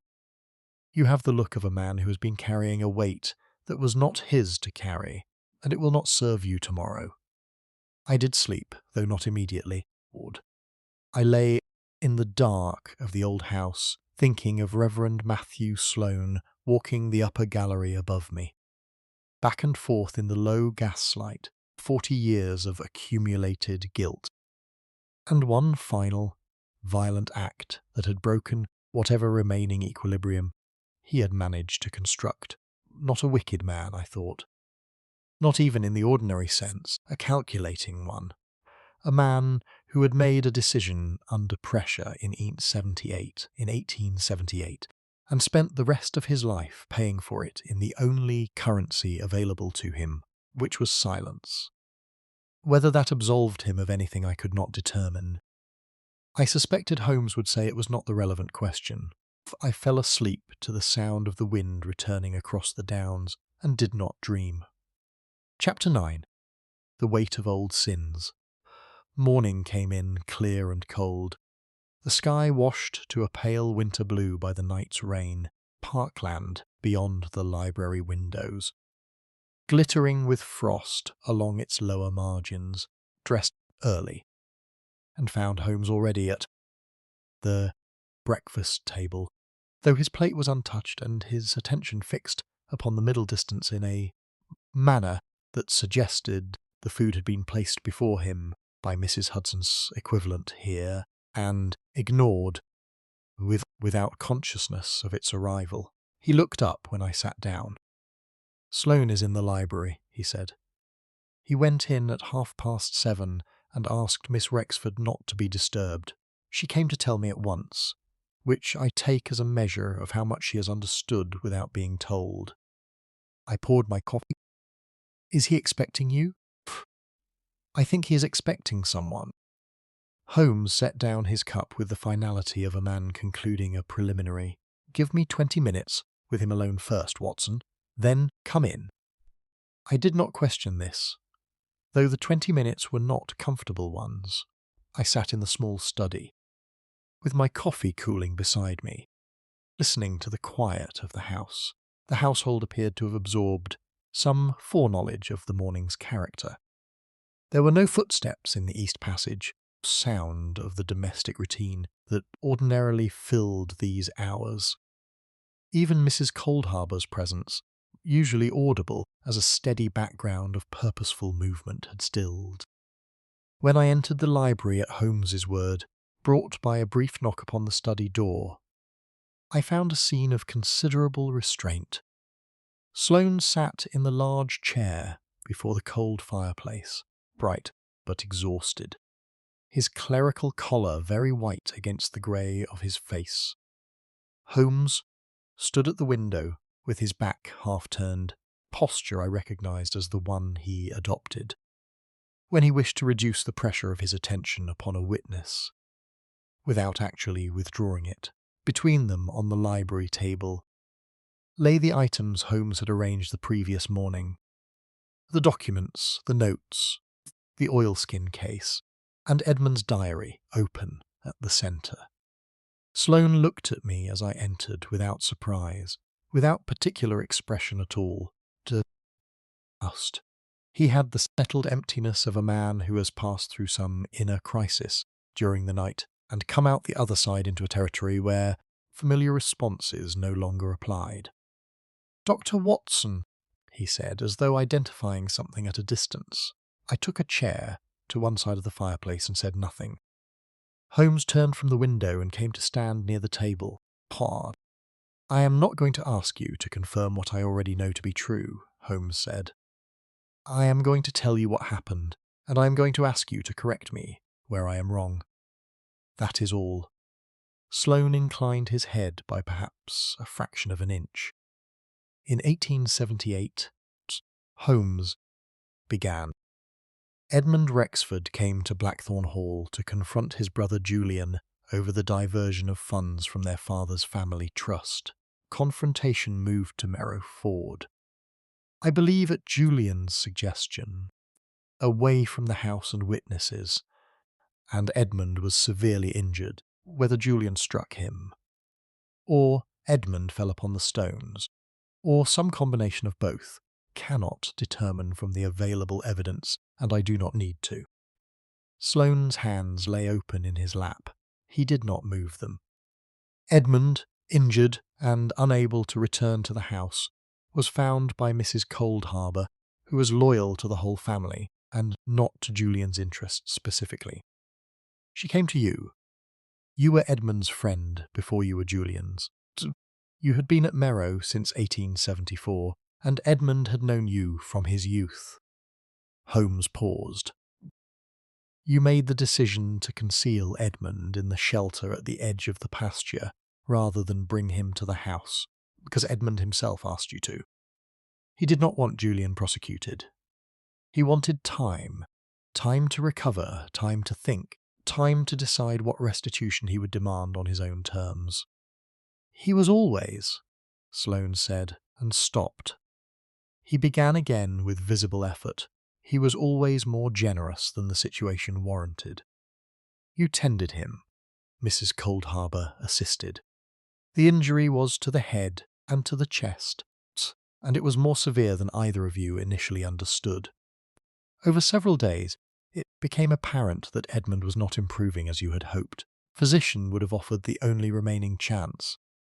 But a physician would also have asked questions that could not be answered without exposing the incident at the ford, Julian's role in it, and your own concealment of Edmund's survival. Sloane closed his eyes. Edmund died, Holmes said, with a directness that was not unkind, but would not soften itself. On perhaps the 5th or 6th day. He had given you his instructions. The woman, Anne Farrow, and the child she carried were to be provided for. His wish that Julian face no formal prosecution was to stand, and you were to ensure that his death was recorded in a form that would not invite inquiry. He trusted me, Sloane said. 3 words fell into the room with the weight of everything that had followed from them. You falsified the burial register, but you notified no one outside the immediate circle. Julian understood, in time, the nature of what you had managed, and he honoured it in his fashion by taking the child. You spent the next 30 years as Sir Julian's confidant, carrying the knowledge of what those years had been built upon, and the guilt of the delay, the medical delay, that had transformed a decision into death. The fire was unlit, and the cold of the room had a quality that the winter light beyond the windows did not fully account for. Sloane opened his eyes. When Sir Julian began to speak of restitution, Holmes continued, in the month before his death, you saw it in his letters, heard it in his conversation. You understood that the exposure you had suppressed for 3 decades was approaching, not because Julian would have named you, but because any formal acknowledgement of the wrong done to Edmund would require an explanation of how Edmund had died. And that explanation, however carefully constructed, would eventually locate itself in the shepherd's shelter and in the decision that had been made there. I thought, Sloane said slowly, that I could correct it, give the boy what his father had been owed, through the instrument of the will, without opening the rest. I had sufficient knowledge of Sir Julian's papers, 40 years of access to this house, and sufficient familiarity with ecclesiastical record to manage the technical requirements. He looked at his hands. I told myself it was restitution. I was not entirely wrong about that. Dacre found the trace, Holmes said. He was a thorough man, more thorough than I had anticipated. He came to me 3 days before his death and told me what he had found in the probate archive. A marginal annotation in an inventory list that, cross-referenced with the altered letters and the parish register, pointed to a single conclusion. Sloane's voice had taken on the flat quality of a confession that has rehearsed itself many times in private. He wanted money, a considerable sum, paid quietly, and his continued silence. He had no interest, he said, in the moral dimensions of the affair. Holmes waited. I had lived with the moral dimensions of the affair for 28 years, Sloane said. The idea that a man should profit from them, should turn Edmund's death and Adrian's dispossession into a financial instrument. I found that I could not accommodate it. He passed a hand across his face. I did not plan what happened. I had gone to speak with him that evening to attempt some other arrangement. The memorandum he showed me, the document setting out what he knew and what he required. I took it from him in the course of the conversation and burned it in the morning room grate 2 days before. When I first understood what he intended, kept the partial remnant as evidence of what he had threatened, against the possibility that I might need it. Holmes said nothing. Sloane continued. He threatened to go to Lestrade's men that same evening. We were in the upper gallery. He moved toward the stair, but he stopped. The word that followed was very quiet.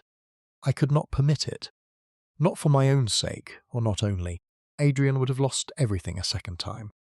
And the wrong done to Edmund would have been reduced to newspaper sensation before it was ever properly addressed.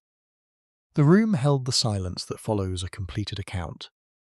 Holmes looked at Sloane for a long moment, and I saw in his expression something that was not sympathy exactly, but was its close neighbour. The look of a man who understands perfectly how a catastrophe is assembled from the accumulated weight of smaller decisions, each of which seemed, in its moment, to be the only available choice. Lestrade was summoned from the village by noon. He listened to Holmes's summary of the night's developments with the attention of a man recalibrating, and to his considerable credit, he asked only 2 questions before accepting the substance of it. Captain Vale was formally cleared of suspicion, and offered the constable's apology with a brevity that spoke well of everyone concerned. Reverend Matthew Sloane was taken from Blackthorn Hall in the early afternoon in Lestrade's carriage. Under no physical restraint, he walked from the library door to the carriage with the steady, measured tread of a man who has at last put down something he has been carrying too long. He did not speak to the assembled household as he passed, but at the carriage door he paused and turned, looked back at the hall, with an expression I have not forgotten. It was not grief, and it was not relief, and it was not quite peace. It was the look of a man finally, and at great cost in agreement with himself. Holmes watched the carriage until it had passed through the gates, then turned and went back inside without remark. I fell into step beside him. He was not at bottom a violent man, I said. No, Holmes agreed. He was a conscientious man who had made a catastrophic error of judgment at 26 and spent the rest of his life attempting to confine its consequences. The murder of Dacre was not the act of someone for whom violence came naturally. It was the act of someone who had reached the limit of what endurance could manage. He paused at the foot of the stairs. That does not excuse it, but it does explain it, which is what we were asked to do. He went upstairs. I stood for a moment in the entrance hall, where the morning light now fell full and clear across the stone. Flags at the foot of the gallery stair, portraits of the Rexfords, looked down with their painted composure. The house was quiet at last, with the particular quiet of a place from which a long-held secret has finally been removed. It was not a comfortable quiet, but it was, I thought, an honest one. Chapter 10. The Ashes of Memory. We remained at Blackthorn Hall for 2 days after Sloane's departure, which was longer than the investigation required, and shorter, I suspected, than Holmes would have preferred had the choice been entirely his. There were practical matters to conclude, statements to Lestrade, a long private interview with Pencombe, who arrived from London on the morning train with the contained urgency of a man who has been managing anxiety by telegraph and can now manage it in person. Holmes gave him 3 hours, answered every question with a precision that left no ambiguity in the record, and sent him back to Gray's Inn with the settled look of a solicitor who has recovered his professional footing after a period of considerable steadiness. Miss Evelyn Rexford received the full account from Holmes directly, at her request, in the library, where the previous day's conference had taken place. I was present at her invitation. She listened without interruption through the entirety of it. Edmund's diary, the falsified register, the forged letters, Dacre's death. And, when Holmes had finished, she sat for a moment in the kind of silence that is not absence of response, but its fullest form. "My uncle knew," she said at last. It was not a question. He knew the essential shape of it, Holmes said. Precise details of Edmund's final days. I think he preferred not to examine. Men who have benefited from a wrong are frequently disinclined toward a full accounting of its particulars. She received this without flinching, and Adrian was innocent of everything except the natural desire to know what he was owed. He did not forge the documents.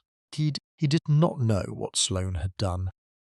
Until it was in process of being discovered, position throughout has been that of a man standing at the edge of a room in which a great deal has been happening, aware that it concerns him fundamentally, permitted to understand none of it.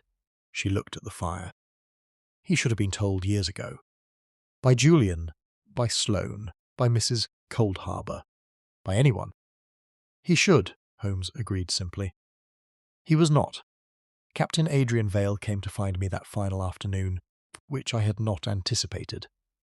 He appeared at the door of the small study where I had been writing up my notes of the case. A habit of long standing, Holmes tolerates with the resigned acceptance of a man, Osaksand, who has learned that Watson's accounts, however embellished in his view, serve their own purpose in the world, and asked, with the directness that I had come to recognise as his characteristic mode, whether I had a few minutes to spare. He sat in the chair across from me and did not immediately speak. He had the appearance of a man who has slept properly for the first time. In several days, which I supposed he had, the controlled tension of our earlier meetings had dissolved into something quieter and less defended. "I have been thinking," he said, "about Edmund's diary. Holmes permitted me to read the final pages this morning." He paused. "He writes about his son without knowing him, a man writing about a child who had not yet been born. In a room where he understood he was likely dying, taking care to provide for something he would never see." He looked at his hands. "I wanted to say that to someone. I'm not sure why. It seemed to me," I said carefully, "from what I read of those pages, that he was a man of considerable, if imperfectly expressed, character." Vale looked up with an expression that combined something painful with something that was nearly, in its tentative form, relief. "Yes," he said. "Yes, that is about right." He left England a week later, as the outline of events had suggested he would. Holmes told me this in passing, having received a brief note from Pencomb in which the captain's decision was relayed without elaboration. He had declined any claim upon the estate with a finality that Pencomb described as absolute, and which, knowing what I did of the man, found entirely credible. There are those for whom the name matters more than the property, and those for whom the truth of the name, once established, renders the property beside the point. Vale appeared to be the latter kind. He went to the continent, France initially, further south, Pencomb believed. He had no particular plan beyond the removal of himself from a country whose legal and familial architecture managed his life without his knowledge or consent for 30 years. I thought it an understandable response to his situation, hoped the distance would serve him. Miss Evelyn Rexford inherited Blackthorn Hall in full, probate proceedings, concluding in her favour, with a speed that owed something to Pencomb's considerable energy, and something to the documentary clarity Holmes had provided.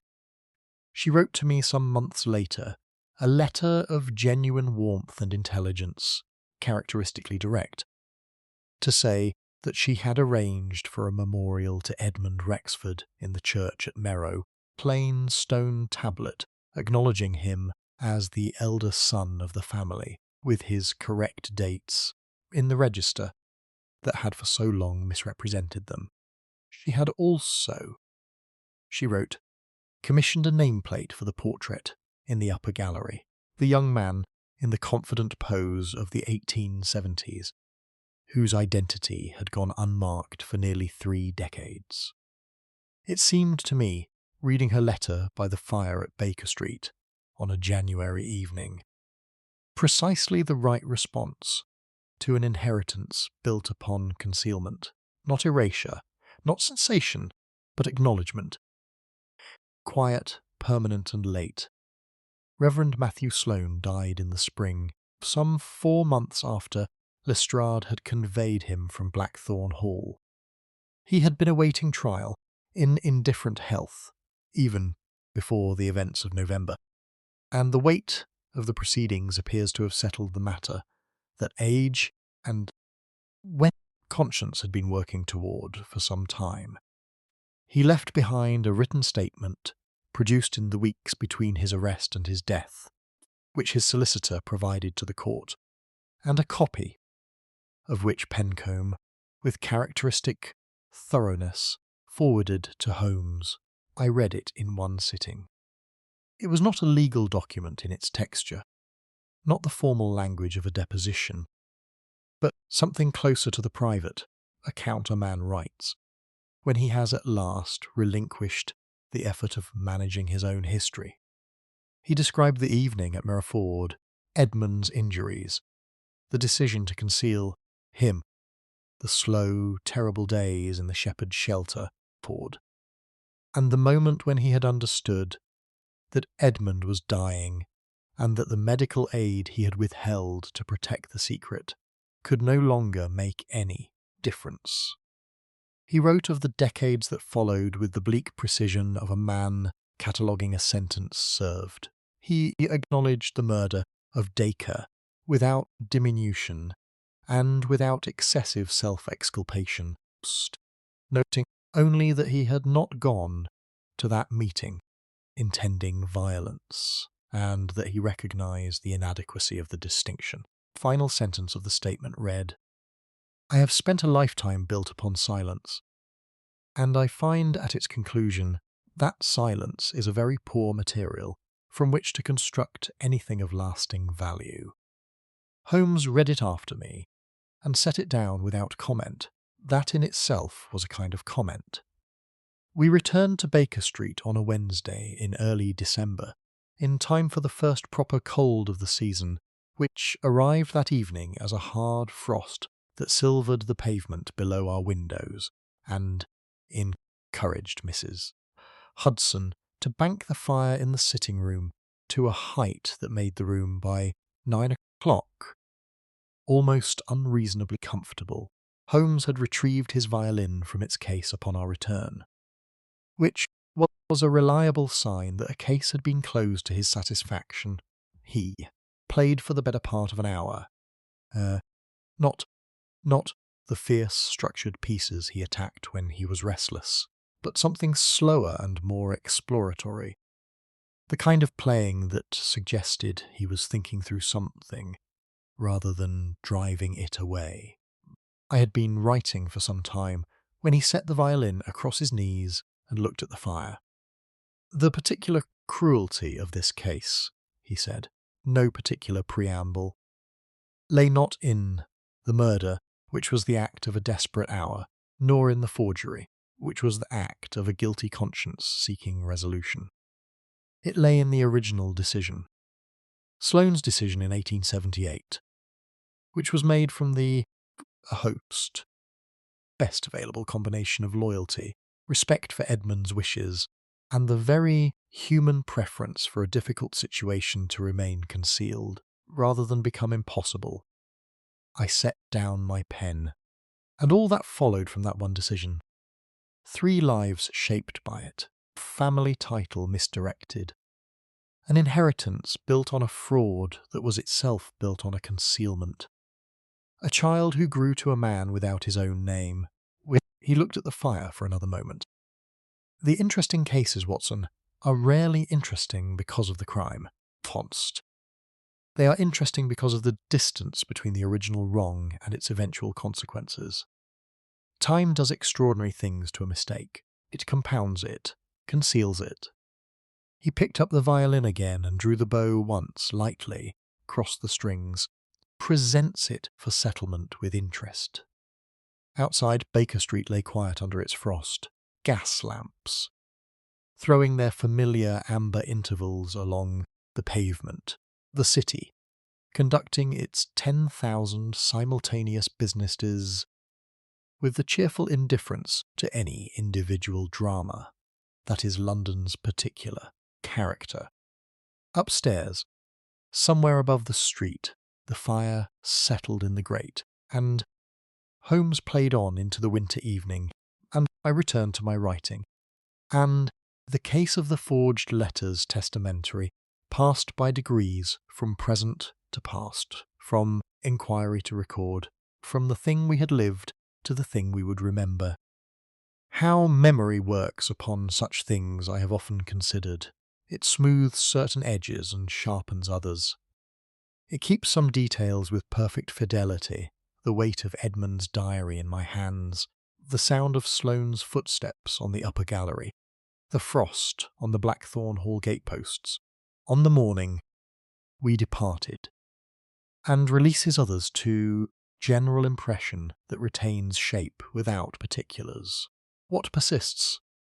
Most clearly, setting aside the forensic architecture of Holmes's solution, is something simpler. The image of a man writing in failing light about a child he would never know, the belief that the words would find their way to someone who needed them. They did in the end. Only 30 years late, by a route their author could not have imagined. Holmes's observation, offered the following morning over his untouched breakfast, with the off-handedness of a thought completed overnight, has remained with me since. "My dear Watson," he said, looking not at me but at the frost-white rooftops beyond the window, "time does not bury truth. It merely teaches truth patience. I have found, in the years since, no reason to disagree with him.